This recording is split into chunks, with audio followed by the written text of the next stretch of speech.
We acknowledge the Whadjuk people of the Noongar Nation as the traditional custodians of this country here in Perth and its waters.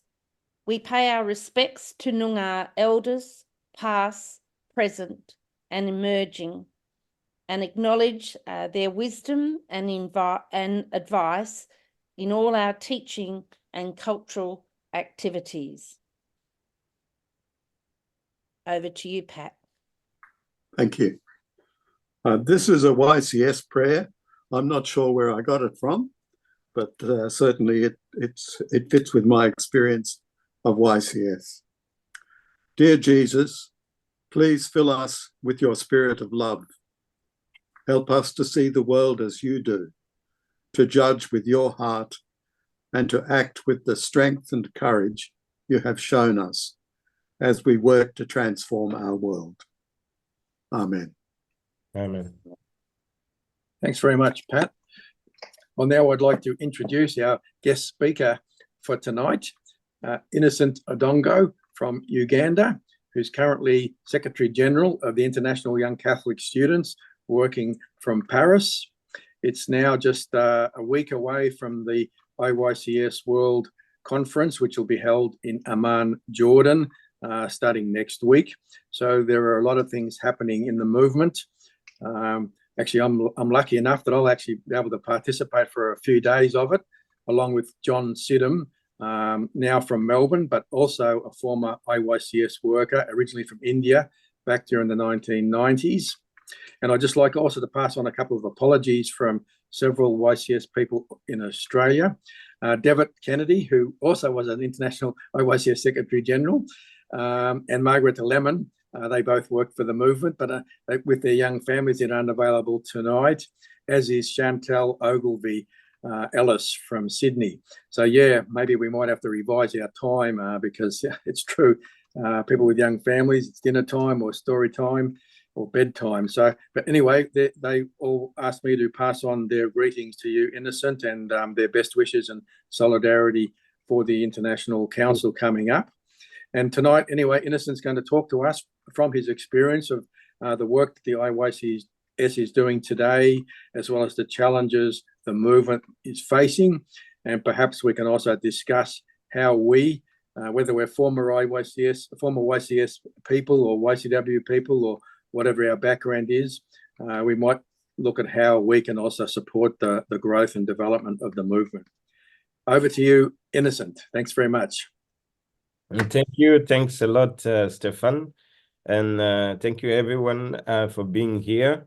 It's really a great pleasure for me to be here with you today to share my little experience. I would like to say little because if I see on the screen, you guys have got great experience, really more than I do.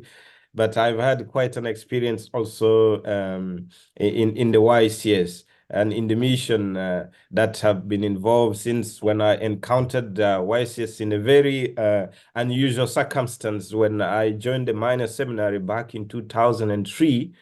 In the year 2004, one of the seminarians was admitted from another Catholic school because the father wanted him also to join the seminary and become priest. So as of that time, we didn't have active YCS in the seminary, but this young man, he came and joined us a year later. And every day, because he still didn't have the uniform, he was wearing a YCS t-shirt written like the one I'm wearing today, See Judge Act. So we were all very curious because every day he was changing different t-shirts, but all of them were YCS. So we thought the school he was from is YCS. So that's how I started to learn a little bit about YCS, but because it was not an active movement in the seminary, I never really became a member until when at some point I decided to leave the minor seminary to go to another Catholic school that was more closer to my home because of so many other reasons. So when I arrived in that school, I used to go for mass every morning. We had the missionaries who were animating the chaplains in the school. So there was this guy, every morning when I go to church, he's organizing the altar, he's preparing the mass. And then one day I just approached him and I asked him if I can help him because at that time I'd already spent 4 years in the minor seminary and I left in the 5th year. So while I was in the seminar, all the 4 years, I was like working, I was in charge of the sacristy, preparing mass, organizing things in the church and all that. Then I started to help him. And he asked me where I come from. I explained to him, I'm from the seminary. Then he said, so you should be a YCS if you're from the seminary. I said, no, I'm not. Then he told me today in the evening, we have a YCS meeting and we're electing our new leaders for this academic year. I said, okay, I will come. So when I went, he introduced me. And then just from nowhere, one of the students just nominated me to become the organizing secretary, because they say, if you're from the seminary, you should know more than all of us. So I was not enrolled member of the YCS, and that day I was nominated and elected YCS organizing secretary just like that, with no knowledge of YCS. So then the week later, they gave me the YCS handbook and the guidebook, and I started to learn about the YCS. That's it, through that learning experience that I learned. YCS is actually a global movement. It's not just a small group. And then I took more interest in it. And then later, I think about a month later, I took the exams, because in Uganda, before you become a full member, you have to take exams and get at least 55 marks out of 100. That's like the minimum. So that was why I say it's a little bit was an unusual experience, but that experience that through which I joined the YCS later challenged me to get to learn a little bit more, to get a little bit more involved, because if I came from the seminary, there are these students who have been in the movement for years before me. They felt like I should be their organizing secretary in the school, because I am from the seminary, but I had not really idea what YCS is all about, all the spirituality, the review of life. I had no ideas of that time. So through that, I got to take a lot more interest in the YCS. And because of that, Stefan requested me to share a little bit more about my experience, but oftentimes I don't feel very comfortable sharing about my experience. But I just feel a lot more comfortable sharing about the experiences, because since then, that was 2007, until today, now we're in 2024.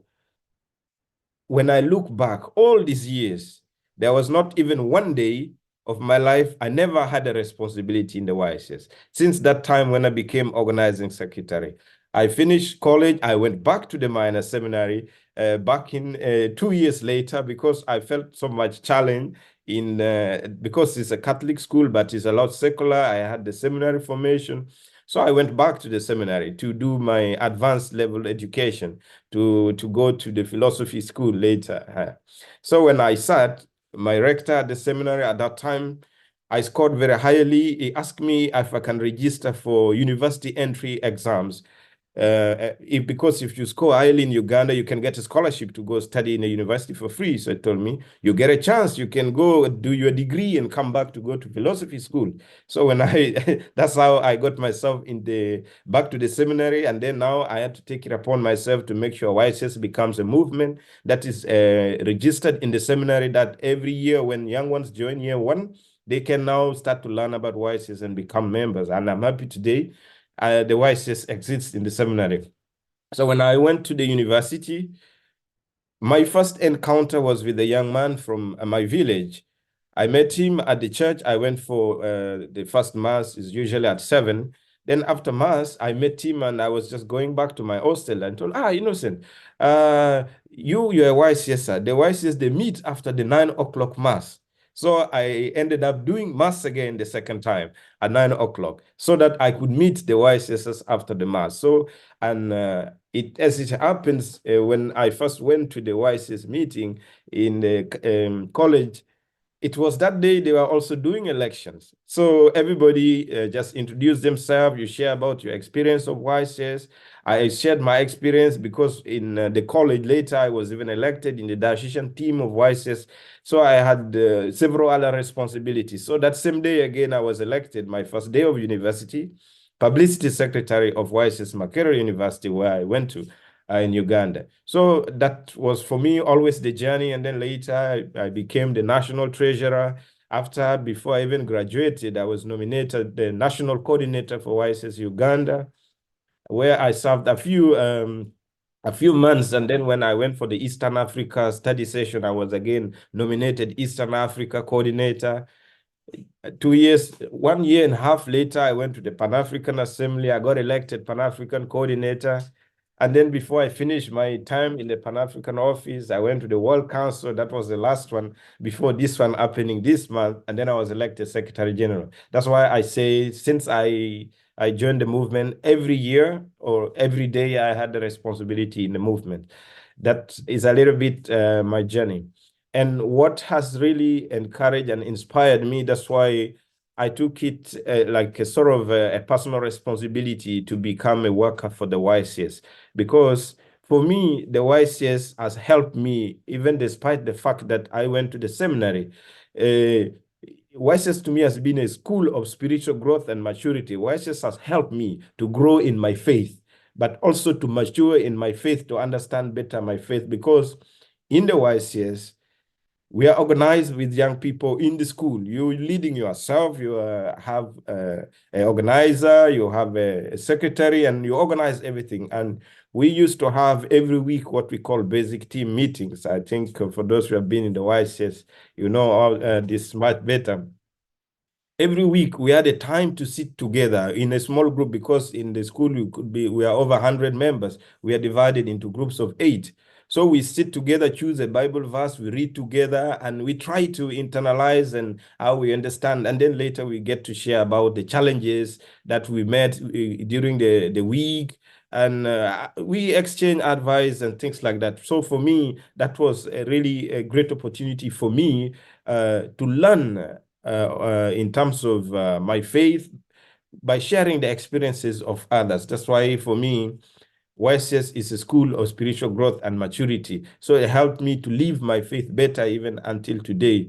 The other second thing that really motivated me to take up leadership in YCS until today, and even decided to do it as part of my professional life, because once I finished university, I could have gone just to find a job and, you know, start to build my career, but I choose to serve as a YCS worker until now, since I graduated in 2014, because YCS for me is a school of continuous learning. YCS provides a platform where, as a young person, you continue to learn every day through the workshops, through the seminars, the discussions, where we get to get this deeper understanding of the social issues, develop critical skills, and even broaden perspectives in terms of the inspiration of the Review of Life by Cardinal Kajen, that's the C. Act, spirituality. For me, this is something which I couldn't let go, because I felt like every young person to experience this need to experience this opportunity to grow into a holistic, responsible citizen wherever they are in their country or wherever they find themselves in their communities, to make a positive change in the community. And then thirdly, for me, YCS is a school of formation for, like I already said, spiritual formation. It offers guidance, support for members to grow not only intellectually, but also emotionally, spiritually, and socially, through the reflection, the prayer, the mentorship, and the development in terms of ethical skills.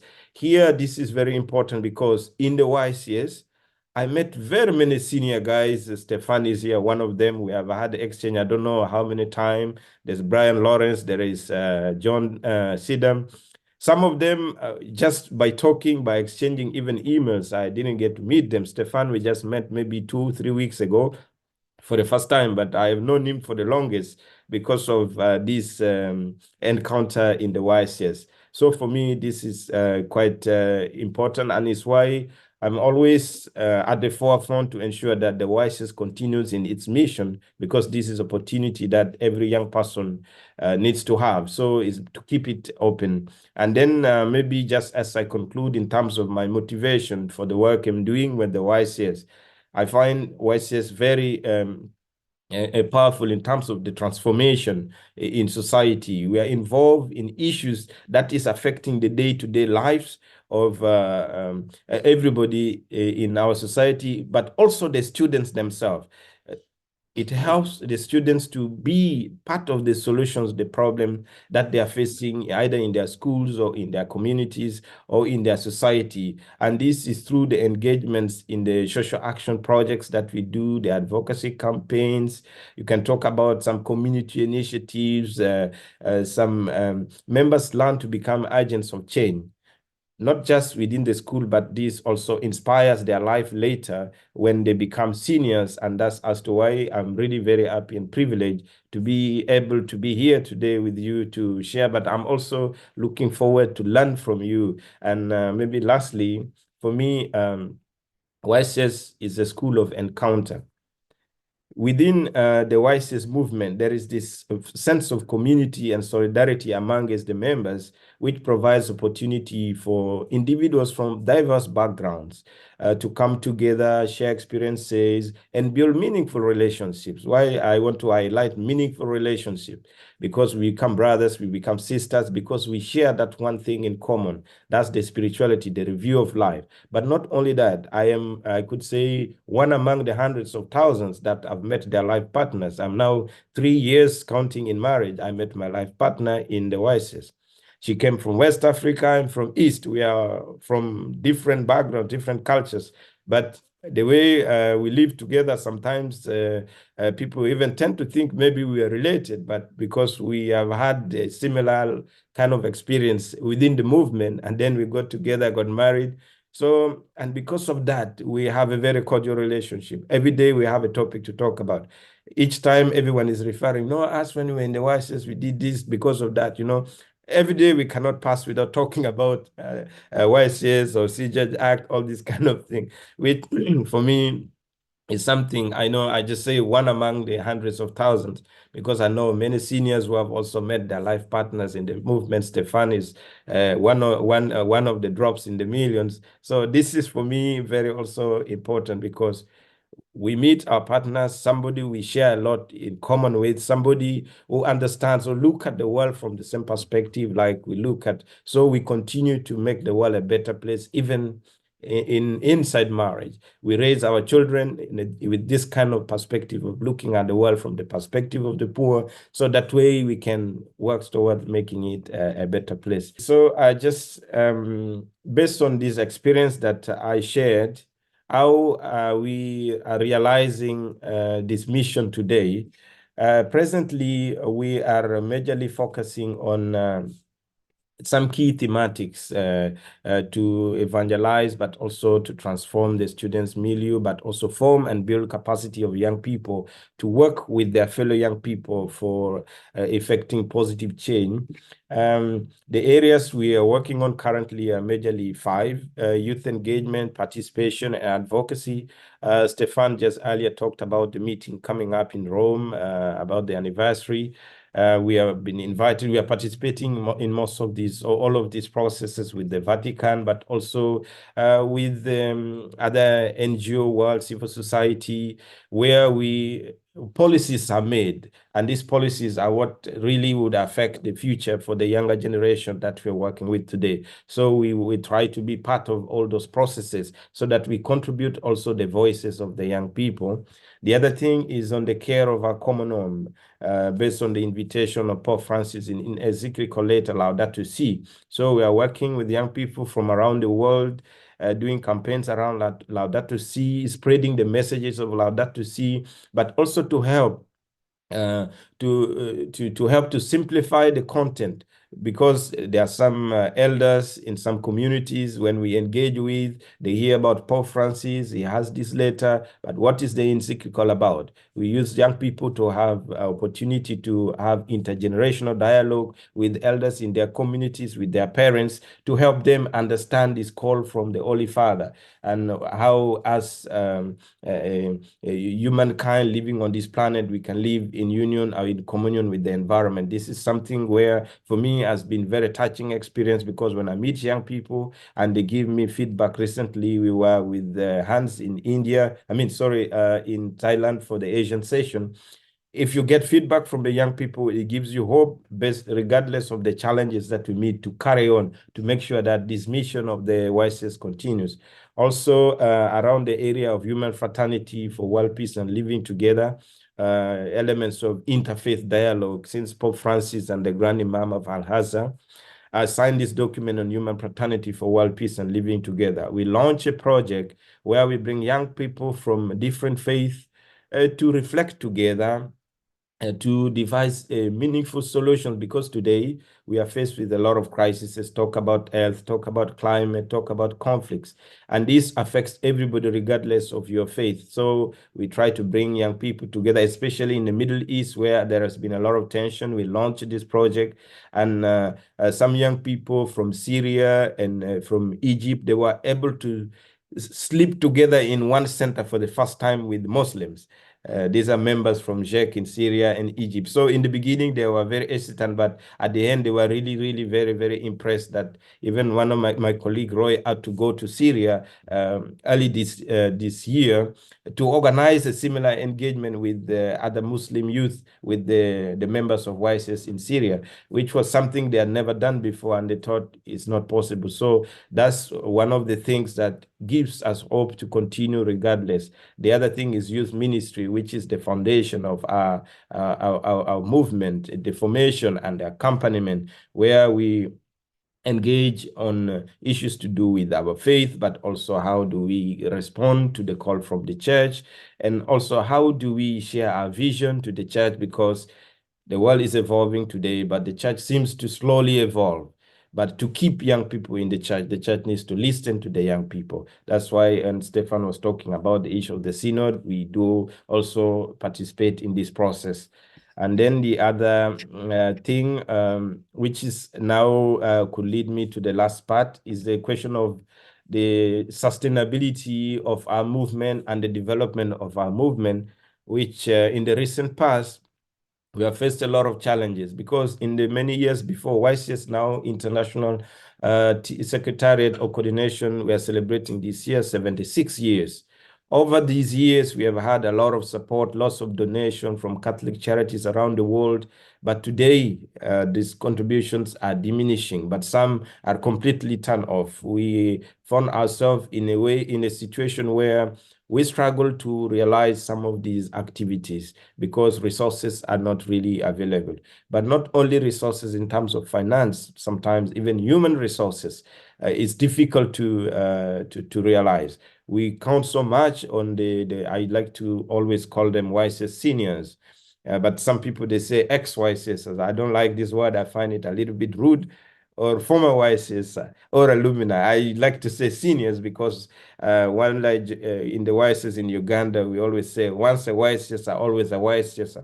So we count so much, we rely so much on the seniors for technical inputs, for technical advice, sometimes even for financial contribution. And this is where it's brought us to where now we are reflecting. We need to think about having a fund, a revolving fund, a sort of an investment which can support the mission, because we feel the mission today, based on the crises that we find ourselves in, is more than ever necessary that we need to empower young people to be change makers. We need to empower young people to be part of the solution. So in this way, we can secure the future, because there is a lot at stake. We can see the impact of climate change all around the world is even affecting not only now the least developed countries, even here in France recently. We have in the northern region a lot of floodings. Families find themselves homeless because the whole village is swamped into water. So that's why we have been working recently. We had several exchanges with Stefan to brainstorm how can we develop a revolving fund sort of for the movement, so that we can be able to support the young people as they give their time to serve, because young people sacrifice themselves. They don't have resources because they're just, a lot of them oftentimes are students or just leaving school or leaving university. So they need to be supported. So that's why we are working around this sustainability. And as we go to the World Council, as Stefan says, which we're already starting in 1 week, but we are still fundraising. We still don't even have the budget. So we have been appealing to, we are a little bit kind of happy that quite a good number of the seniors have expressed interest to come. And we say, okay, as you come, please carry a little bit, a few coins with you as you come. But also, if you have something to share, please, and you have time with us, we give them some responsibility so that we don't spend so much in looking for experts. As they come, they bring knowledge with them so they can help us to facilitate the council. So I think I will give time for the question. Maybe then I will be able to share some other things I wasn't able to touch. Thank you. Innocent, thank you very much for your thoughts and for your commitment to the work. I mean, it's very impressive, all those years of work, and always being in the place where someone can give you a new job, which sounds like a really good thing that you're able to do that. So given that we are a relatively small group tonight, I think we can do the conversation quite informally. So my suggestion would be, if you have a question for Innocent, or if you have a comment that you'd like to make on the presentation, please just unmute yourself and ask that question, and we'll see how the conversation flows. So anybody would like to kick us off, please do so. Well, I will, just so we don't lose time waiting for people. Yeah, look, I mean, there's many points that we could pick up on, but one in particular that struck me, because it hasn't, we haven't, to my knowledge, we haven't done anything like that in Australia, or not for a long time. I'm very interested to hear about a YCS group in the seminary. Is that a common thing? Is that a very unusual practice that you've got in Uganda, or does it happen in other countries as well? And how successful is it, and how supportive is it? And more importantly, is that a recruiting ground for future chaplains for the movement? Yeah, thank you, Stefan. I think in Uganda, it is more or less a practice, because seminaries is Catholic school. It's a common practice to have YCS in Catholic schools, almost all Catholic schools, but also other secular schools. And it's also common all across Africa. Recently, I was in Rwanda during a visit to the local movement. I spent time in the seminary. And in the seminary, there is a YCS group. So I was all the time spending time with them, but also the scouts. So every day when I was having exchange with the YCS, the scouts were also coming. So we were all meeting together. So, and like you said, is in Uganda, this in a way has helped a lot in terms of the chaplaincy. The chaplains that have gone through the YCS will come back to work with the YCS. They have been very, very handy and very helpful, because they understand the mission of the YCS. They understand the fact that the YCS is a students' movement. So the students, they design what they are going to do, and they share with the chaplain. But we have in cases, in some places, where chaplains will try to impose on the students, but the students, they reflect among themselves and they design their work schedule or for the term or for the school calendar. So this has been very helpful. Also, in the major seminaries, we have also YCS in Uganda. And for example, in the city, there is the Gaba National Theology School, where mostly now seminarians who are about to become priests, they are co-opted member of the national team. So every year, 2 seminarians or deacons are co-opted members of the national team. So they are like animators within the team. So they are not elected position, but it's just by default. Every year, the major seminary need to nominate 2 seminarians or deacon to be part of the national team. Thanks for that, Innocent. Does someone else want to jump in with a question? Mark, go for it, please. Hello, Innocent. It's very interesting for me to hear all about your actions. I was wondering, I don't know very, very much about the young Christian students, and I was wondering, what do you encourage or teach about actual study? Like, I know that you were talking a lot about social justice and review of life and this kind of thing. But what about the actual study that the students do? Do you have any teaching or formation about the study that they're doing? Thank you. This is a very good question. Actually, you reminded me about experience in back in the university. In my university, in the YCS, there is a principal. In the YCS room, we have a banner which says YCS never fails. One thing we do every week when we meet, we start to share about our academic life, how are things going. But we do not have at the global level as of now, what we are doing with the students is in terms of sharing the accessibility in terms of materials, in terms of the tools that they need. And that's something we have been doing with UNESCO, but in terms of more policy, but advocating for accessibility, like recently the issue of online learning. Because with the movement, for example, in Africa, we did a study and we realized that most of the students were unable to learn during the COVID, while others are learning because they do not have access to the internet. They do not have electricity. So it is a kind of exclusion. But as a whole in YCS, academics is our top priority. We are a student movement, and we ensure that every YCSer excels in their studies. That's why our programs all happens in schools over the weekends during the social curriculum activities hours, because academics take precedent during the course of the week. Yeah. Sorry, I cannot answer this very specifically, probably, but I just can share a little bit based on the experience. Yeah. Thank you, Innocent. But also the current global campaign is around the holistic quality education, which is also inspired in a way by SDG goal number 4 about quality education, but also the girl child. We have got like in Africa, we have a project about promoting girl child education, ensuring the girl child stay in school.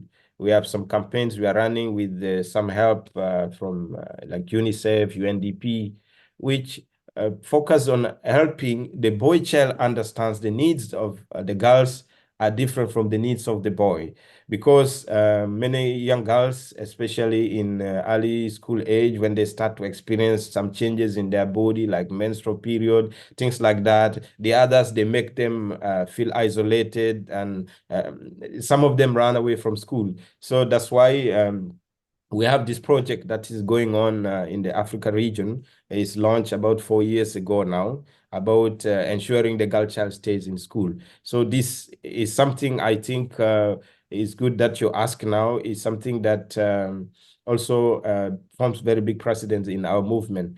We are yet to, recently I was in Germany looking for funds for this project to renew this project, because the cycle had ended. So this is something which we are trying to push, especially when it comes to the education part as a project. But in terms of the personal life, it's part and parcel of the movement that we encourage that the members always excel. Like for me, myself in the university, in my department, I was number 2, but if you look at the engagements that we have in the YCS, every weekend we had a program. We were either going out to do animation in secondary schools here and there. We were everywhere, but we are still able to concentrate on our education, because our social life is well taken care of. We don't find ourselves in a crisis. I think there is, I would like to quote one senior YCS in Uganda. Is a professor in one of the top universities. He usually say that YCS do well in school because our social life is not in crisis, because in YCS, our social life is taken care of. So for me, I think maybe this is an indirect contribution to the academic life, the actual studies of the students. Thank you. Thank you. You're welcome. Thanks, Innocent. Can I ask a question? Yes, This sure. is based on some experience of mine here in Sydney. Some of the YCS groups have taken on actions around gender, like inclusion on the basis of gender diversity, sexual orientation, and so on, which in a Catholic school context can be quite a challenging topic. And some of the school leaders and staff have been uncomfortable with that being part of the focus of the YCS group. Has that been issues or actions that have come out of YCS in your experience? And how do you see going about, like, if the student leaders want to engage in an issue where maybe it's not comfortable for the school leaders, how that might play out? Yeah, I think this is something that we have experienced in some of the regions, but some of the countries' issues of inclusion and all that. Even maybe just recently, we were in Strasbourg, here in France, for the European meeting with the JCMIEC. It's one of the topics which were discussed, because now in the present society that we are in, some of the issues which has to do with gender, some are, for example, if you take Uganda, my country, this is something which the issue of inclusion, there are laws that have been enacted around inclusion, sexuality, and all that. As YCS, we try to, because we are a Catholic movement, we are faith-based, we try to stick to the principles of the church. What does the church tell us about issues of sexuality? So we go with the flow of the church. But also in some instances, we find ourselves in a country where there is a bylaw or there are law regarding some of these issues of gender, issue of inclusion, issue of sexuality. We just have to ensure that we do things within not just within the law, but looking at our faith. What does the church in that country says? Because this is the backbone of our movement. That's why we have got chaplains with us at every level. At the international level, we have a chaplain that is appointed by the Vatican. At national levels, we have chaplains. At regional levels, we have chaplains. Some of these issues, we always come back to church to see. But also now, I learned recently when we had this meeting in Strasbourg with the European movements, sometimes it comes back to also individuals or personal experience, and sometimes the values or the views that someone holds about some of these issues may be different from what the others hold. So we just have to coexist. Your values and my values, we are all Catholics, but your beliefs or maybe what you think about some of these issues should not influence what I think. I also should not influence what you think. But there are those common values that we try to focus on that brings us together, which is our Catholic faith, which is our wisest value, which is the spirituality, the review of life, which is making the world a better place for everyone to live in. I think for the IYCS, this is what we have been paying much attention to. Thank you for that, Innocent. Are there other questions? We've got about 15 minutes of time available. I have a couple more if there's time. Anybody else like to ask anything? Well, before you jump in again, can I jump? I'll jump in. If you don't mind. Go for it. Yeah. No, look, you know, actually, as you know, Australia is inverted commas industrial developed country, and I think kind of similar situation to Europe. So. And I, for example, I see here in France how the YCS is struggling, and also in Australia, it's been struggling in recent years. So I just wonder if you have any particular reflections on, you know, well, why that might be, or what we can do, you know, to sort of address that kind of situation. Yeah, hard question, I guess. But anyway, interested to hear your thoughts. Yeah. Yeah, it's quite a hard question. Like I said earlier, the world is evolving over time. But I said our church is slow to evolve or slow to change. But this is also, I think, one thing in our movement also. We are the world is evolving, but we are not evolving fast enough to go with the flow of the present time. I think this is something now that we are trying to adapt with the movements in Europe, because you mentioned France. It's not just France. Other movements in Europe is the same. It's very difficult now to inspire young people to the movement, because they have a lot of questions they want to ask to the church. They feel like the church is not really addressing their needs.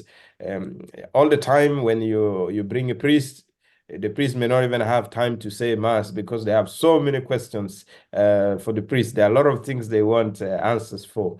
This is something why we try to have more social activities, more social events, more camps, bring them together, and then start to bring in some of the topics which the church is calling us to, like Laudato Si, Fratelli Tutti. Like in Strasbourg, we are talking about diversity. we had a very active participation because the theme of the study session in Strasbourg was diversity. So a lot of them were interested. Even some who were not members of the movement, they came. Even some who are not religious, I realized, also came because when they just saw that, okay, JCMIEC Europe is organizing this session on diversity, they're just interested to come and talk about the things that is paining them. For us, this is the platform. They come, we let them talk, but we give them the perspective why, for us, we focus more on these social issues which are pressing the bigger population or humankind, things which the world today is faced with. As a movement, we feel this is something we can contribute to, regardless of other difficulties or other points which is not being addressed. It's a process. This one will also be coming up. We will also be handling this with time. Yeah. But maybe just also to say that the movement is also struggling today because in the beginning, there were not a lot of social movements like ours, Catholic action movements like ours. Now there are many, many movements out there, secular even, who are doing more or less the same thing which we are doing now. But they are more appealing to the young people because they do not have like this kind of values, like the spirituality that we have, the review of life. They are not having this kind of principles that is driving the association or their movements. So they are seeming to be more appealing. That's why recently, Stefan, as we were discussing with you, we are reflecting about the question of the sustainability of our movement, diversifying not only in terms of the resource, but also in terms of the leadership and the management of our movement, so that we can be able to respond concretely to the needs of the young people today. That way, we will then continue to attract more young people to the movement. Yeah, actually, maybe I could just follow up on that too, you know. Yeah, actually, it's an interesting term to call people seniors because, yeah, our tradition in Australia, we call people XYCS or XYCW. But, yeah, like, well, kind of, have you got any suggestions or, like, how do you see the role of the seniors of the movement? You know, what role can they play? How can we get them involved, or what should we do, sort of thing? Yeah.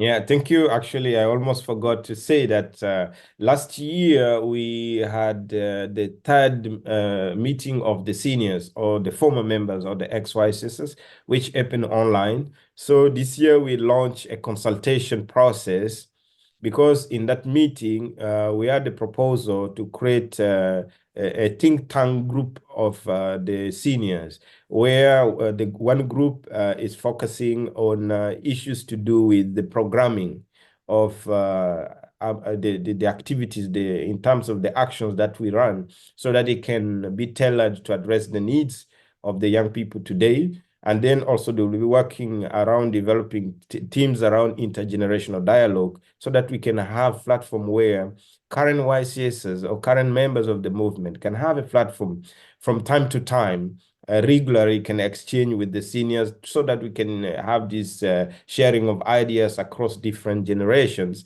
which would help us to maybe form better solutions for where we find ourselves today in the world. And the other group is on the issue of sustainability. And then one group would be, I think I forgot now, there are three: the sustainability, and then there is the one of programming, and then there is the one of the mission. Yes, the one of the mission. And now there is an email which was sent out. In this email, there are two links that are attached for the seniors. Either you can express your interest, for those who would like to be part of the coordinating team, to coordinate this network of the seniors. And then there is a survey which is asking in terms of what could be some points of input into the movement today, given the challenges. What are some of the issues that should be addressed? So there is that effort which is underway, and Teresa, I think you know Teresa Morad, who is in the USA now. Teresa is part of this. I think John also, and Richard, who was the previous Secretary General, they are coordinating this process. Yeah, and because, like I said earlier, the seniors are the technical experts that we have. All the events that we have, like the council we are having in Jordan, if you look at the facilitators that is on the list, only 2 are not related to the movement. But out of the 12, the 10 are senior YCSs, like Stefan, yourself from YCW. So all the people that we have on the list of the facilitators of the council. So that is where I think the seniors can contribute. But also, like I said earlier, finances has been a challenge, and many seniors have always contributed and supported in a number of ways, which can also be one way of giving back. And for me now, I'm Secretary General here in France, but every now and then the local movement in Uganda is contacting me every time and again. Sometimes I only give them 10 euros, but it can do a lot of stuff for them. It can facilitate one of their meeting in terms of the materials they need for their meeting. So that's also one way to support. That's why I think earlier in one of the meetings we had with you, Stefan, we thought about this, having this foundation. Because if we have this endowment foundation, we can have a membership in this foundation, but the foundation will be run in such a way that it raises money, it invests, and then that way we can be having some sort of a self-sustaining resource for our movement. But to do this, we need the seniors because they have the expertise, they have the knowledge of how some of these things are done. Because the students today, like for me, I'm so much involved with the movement, what is happening in Thailand, what is happening in Malaysia, in Myanmar, or in Africa. But if we have seniors who can spare 1 hour of the week to do something in this line of maybe give some advice about how the movement can invest. We have got property here in France. Recently, Stefan, you're aware, we almost were losing one of the properties because we couldn't take care of the maintenance costs. But if we have, because we do not have some of this technicality on how to deal with some of those issues. So that's where the alumni or the seniors can come in handy. And can I use that as a segue to ask about the relationship between YCS and YCW? In Sydney, for example, most of the leaders of YCW are former graduates of YCS. So they've come from YCS and into YCW and are continuing. I don't think that's the case necessarily in other parts of Australia, but I wondered what the relationship is between YCS and YCW in other parts of the world. Yeah, I think the situation is similar. In some countries, most of the YCW, they graduate from YCS, but in some countries, it's not the same case. It's the same case in my country, for example. Recently, in our meeting here in Paris, I was sharing that some years before, when we finish school and then get out of university, people would just directly become YCW members because most of the people that I know, because for me, I left and I continued with the YCS even after university. A lot of them are leaders in YCW. One was even coordinator for the Eastern Africa for YCW. So that happens in some countries, but in some countries, not. But at the global level, we have a network of Catholic action movement. So we have from time to time so much exchange. We share a lot, with the YCW. Yeah, and the foundation that you referred to, like the endowment fund for YCS, it would seem to be sensible to me that YCS and YCW and other Catholic action movements pool their resources and work towards that together, rather than probably take separate paths towards that. So I'll just throw that in as a comment. Other people like to ask a question or make a comment? We have a few minutes left. Yes, Mark, I think Mark? Go, Mark. Yeah. In Australia, we have a Cardine community, and I'm on a team to do with the website. And Stefan and Greg Lopez pestered me to write a summary of the Cardine movements and I went onto the there were some parts I didn't know very well. I went onto the Singapore YCS website, and I cut and pasted half of their stuff. So I thought I would give a hello to Hans from Singapore. Sorry, I took some stuff from your excellent website, and I thought I would acknowledge it. That's great. Thank you. Yeah, I think Paul raised a question about the foundation. Recently, we met here in Paris 2 or 3 weeks ago. Stefan was there with us. We already discussed this idea of coming together as a Catholic Action Movement to set up this foundation. I think responsibilities have been signed to the different movements to make some studies, and this is something that is already a discussion which has already happened and is some process. Hopefully, when we meet in Rome in October, we might be able to brainstorm and see where we are on these issues. That's great. I look forward to hearing more about that. I think Actually, it's a great. I'll just ask one thing, because as ACI, we're still compiling our paper, or whatever it's called, contribution for the Synod. Is there anything that you think you could suggest we should emphasise from the point of view of YCS in our contribution to the Synod?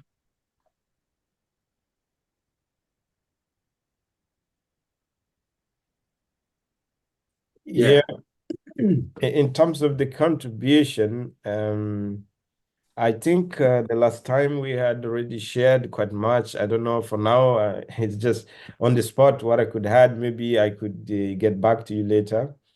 I could write up something with you after the meeting, because I'm meeting with the chaplain later this afternoon. We can share something with you.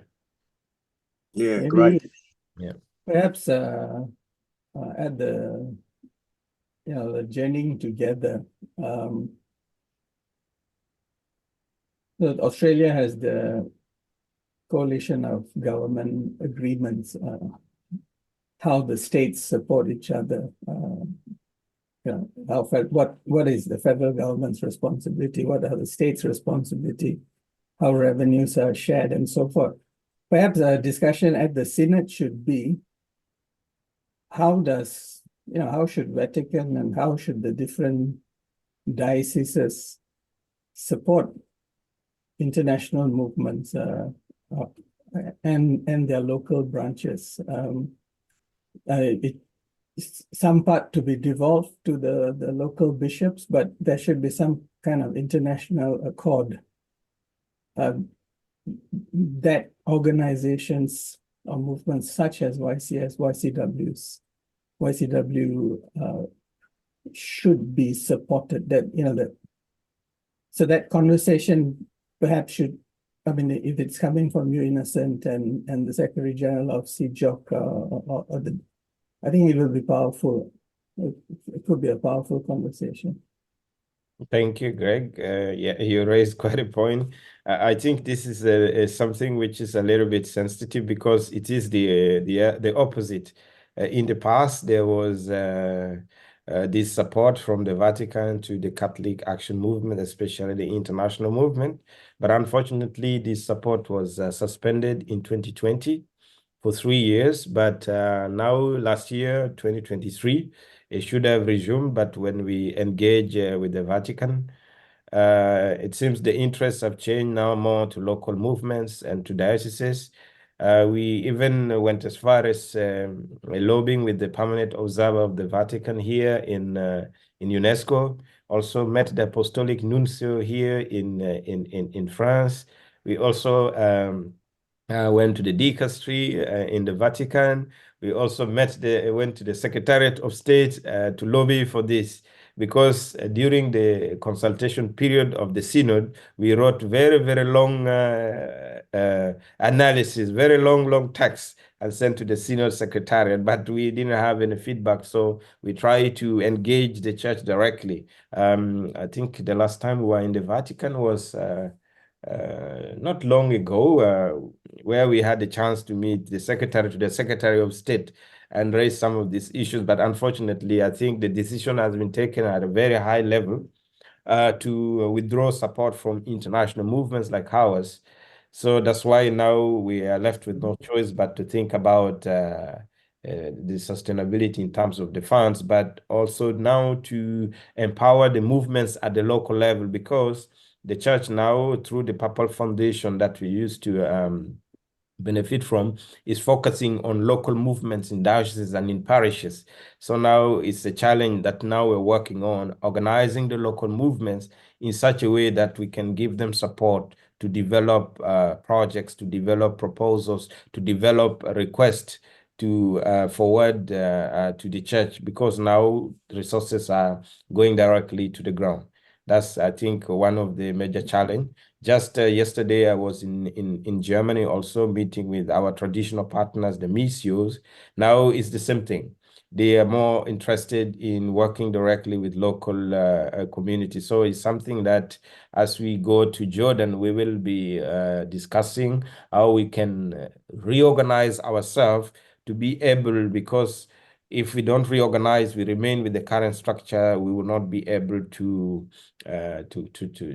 survive. I think recently we were discussing with Stefan, we were even having discussion to move our international secretariat to Malaysia, which discussion is still ongoing, because all these our traditional supporters, these charity organizations, they are no longer comfortable transferring money to Europe. Like I was in Missio, they told us, but for us, we work in Africa, Oceania, Middle East, and Asia. But you are in France, and we give you money if you're doing a project in those regions. So that's the reality that we are having now. But it's good that, still not to give up, to continue with this lobby, as you rightfully said. Thank you for the context, Innocent. Thank you. Yeah, there's some very significant challenges in that. And I think, Innocent, you've probably said it very clearly that some very high-level decisions have been made about where to prioritise resources. And unfortunately, that's impacting very significantly on our movements. We're close to the end of our time. So unless anybody else has an urgent question that they didn't get to ask, I'm going to hand back to Stefan to wrap up and maybe say a word of thanks. So back to you, Stefan. Yeah, thanks, Paul. Yeah, and particularly, of course, thanks very much, Innocent. Yeah, well, look, you've really shared a lot, and I think they're very important issues. I'm a little bit sorry that we didn't have more people. Probably we didn't kind of choose the right timing for it, but I think hopefully this is going to be an inspiration, at least for us. We've engaged in some of the questions. Some of them we've thought of ourselves from the Australian context. But I'm very happy to see Hans there from Singapore, and especially if the decision is made to move the international secretariat, or at least the working secretariat, if it's made to move to Asia or Malaysia. Look, I really hope that we can do whatever we can, and speaking as a senior of the YCW, if not from the YCS, although my daughter is in the YCS in France, as you know, but speaking as a senior. I'd just like to say a personal commitment to supporting your work and the work of the movement, and doing whatever we can to mobilise other seniors. So, I think this is an area for further investigation, and I hope we can come up with a few ideas with John Sidham in Amman in a couple of weeks' time. And anyway, I'd just like to thank you for all your commitment, not just for being with us tonight, but I think it's 15 or 16 years of commitment to the YCS, and really it's an inspiration, and I'd just like to say thanks very much for that, Innocent. It's my pleasure. Thank you too. And thank you also for giving me this opportunity to share, but also to meet the other seniors from Australia. Is a great pleasure for me, because I always say my family keeps growing every day, because for me, the movement is become part of my family as well. So I'm really happy to be here today to share, and also to thank you for all those years still taking your time and always coming back when your door is knocked when regards the movement, because this movement is not only transformed our life, but is contributing to the transformation of our communities, but also the whole world. And as we talk about the world becoming one big global village, I think as the movement, as the Kadain movement, we contribute greatly, because within the movement is one of the greatest organizations in the world, that you can go anywhere all over the world and you find people who have the same thinking, who share the same spirituality of the Kadain movement, who share the same values in terms of social life and making the world a better place. So I'm really very grateful, and like also to thank all of you very much for your time today, and just to ask you one last thing, to pray for us as we go to Amman, Jordan. You all know about the situation in the Middle East currently is quite sensitive, but we already have been preparing since 1 year before to have the World Council in Amman. We tried to convince the local team to change the country, but they said no. The Latin Patriarch said, we have already accepted more than 1 year ago. We have already organized ourselves. We are ready to receive you. We will do our best to ensure that you're secure. So we just ask for you to pray for us as we go to Amman, but as also an international movement is part of our commitment in terms of international solidarity. We are standing with our brothers and sisters of the movement in the Middle East as we gather in Amman, Jordan, to tell them you are not alone, you are with you, regardless of the situation. So this is a commitment that we have, that we ask your prayers, and also to pray with us for the success of the World Council, and that the discussions that we would have in Amman can be a turning point for our movement, given all these challenges and the realities of today. Thank you.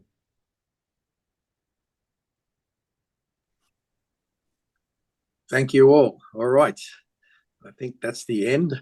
I will ask my son. My son is my video editor, so I'll ask him to edit the kind of the setting up of the screen and stuff. Yeah, go on, Hans. You're going to say something? Stefan, can you close with a prayer, especially focus on the praying for the International Council? Great, excellent suggestion. Would you like to lead it? In the name of the Father, and the Son, and the Holy Spirit. Amen. Dear God, we ask you to bless all the current YCS, the members and the leaders, especially for a safe and fruitful meeting at Jordan. We pray for safety and successful meeting and fruitful meeting. We ask Mary, our mother, to bless and pray for us. Hail Mary, full of grace, the Lord is with you. Blessed are you amongst women, and blessed is the fruit of thy womb, Jesus. Holy Mary, Mother of God, pray for us sinners now and at the hour of our death. Amen.